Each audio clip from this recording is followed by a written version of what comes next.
सासू माँ दूर के ढोल सुहावने लगते हैं। एक दिल छू लेने वाली कहानी। मम्मी जी ने जैसे ही आशा के आने की खबर सुनी, गठिया का दर्द और अपनी सारी बीमारी भूलकर बहू की तैयारी के लिए सबको हिदायतें देने लगी।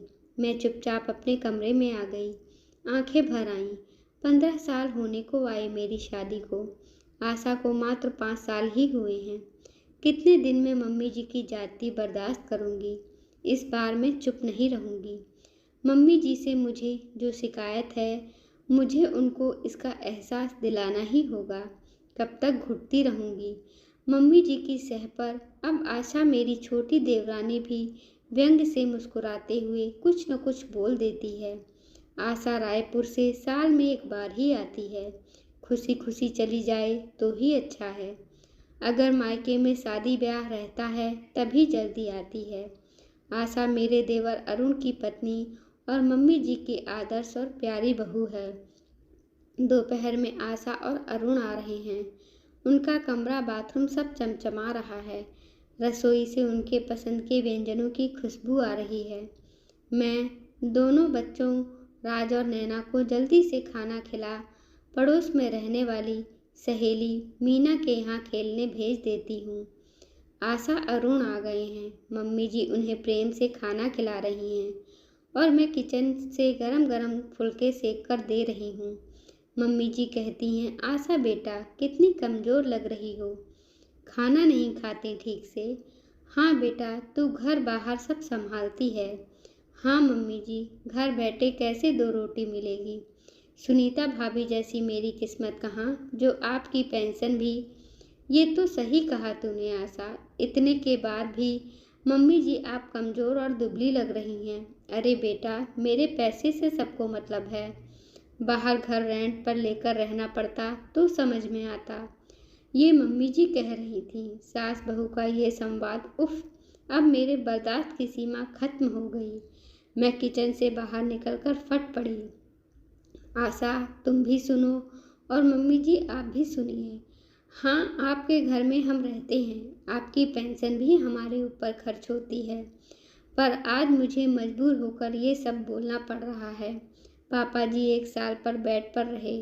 हमेशा हॉस्पिटल में एडमिट करना पड़ता था।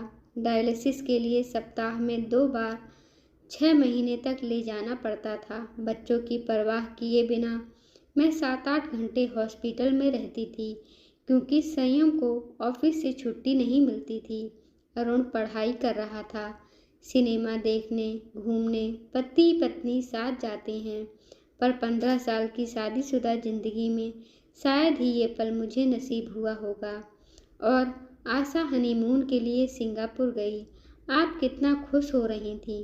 कभी मायके जाने होता मुझे तो घड़ों पानी पड़ जाता आपके ऊपर। रसोई और घर कैसे मेंटेन होगा। 2-4 दिन में ही संयम समझा कर मुझे वापस ले आते। आपके घुटने में रोज दर्दनाशक तेल की मालिश करती हूँ। टाइम से दवा देती हूँ। सुबह उठते ही गर्म पानी और चाय लेकर खड़ी रहती हूँ। आपका बिस्तर ठीक करती हूँ। जो खाने को बोलती हैं तुरंत बनाकर देती हूँ। और आशा, जिस पर आप अपना प्यार लुटाती हैं, मीठी मीठी बातें करती हैं, 2 साड़ी लाकर देती हैं और अपना कर्तव्य पूरा कर लेती हैं। मेरे लिए आप तीज में जो साड़ी देती हैं, सर माथे लगा पसंद नहीं आने पर भी पहन लेती हूँ। पर आशा को इतनी महंगी कांजीवरम आपने कितना खुश होकर खरीदा था। पहली तीज पर उसने कितनी सफाई से लेने से इनकार कर ऐसे ही दे देने को कहा। तब से आशा को पैसे ही देती हैं। वो साड़ी ननद को ये कहकर दे दी कि तेरे लिए ली है। क्यों मम्मी जी, दूर के ढोल इतने सुहावने हो जाते हैं कि हमारा सब कुछ किया धरा बेकार हो जाता है। आप हमेशा रेंट और पेंशन का ताना देती हैं। माफ़ कीजिए, आपके ऊपर कोई खर्च नहीं होता। पिछले महीने सोडियम पोटेशियम की कमी हो गई। आपको डिहाइड्रेशन हो गया था। बच्चों की परीक्षा थी। सब छोड़कर 4 दिन हॉस्पिटल में रही आपके साथ। आपका हाथ टूट गया था तो नहलाती थी। आपको मैं अपने हाथ से खाना भी खिलाती थी। कौन सी बहू और कौन सी बेटी आई थी आपकी सेवा करने। इतने मेहमान रिश्तेदार आते हैं, उनके यहाँ शादी या मरनी सब कुछ हमें देखना है। पता नहीं संयम गए और मेरी बातें सुनकर मैंने कहा, मम्मी जी कभी सोचिएगा, आपका पेंशन और रेंट लेकर भी कोई आपको करने के लिए तैयार हो तो मैं अपने बच्चों को लेकर चली जाऊंगी। शादी के पहले मैं स्कूल में पढ़ाती थी, पर शादी के बाद ससुर जी की बीमारी और घर की जिम्मेदारी के कारण मुझे नौकरी छोड़नी पड़ी थी। ये तो आपको याद होगा। और आशा छोटी हो, सम्मान दोगी तो प्यार मिलेगा, वरना तुम अपने रास्ते मैं अपने रास्ते।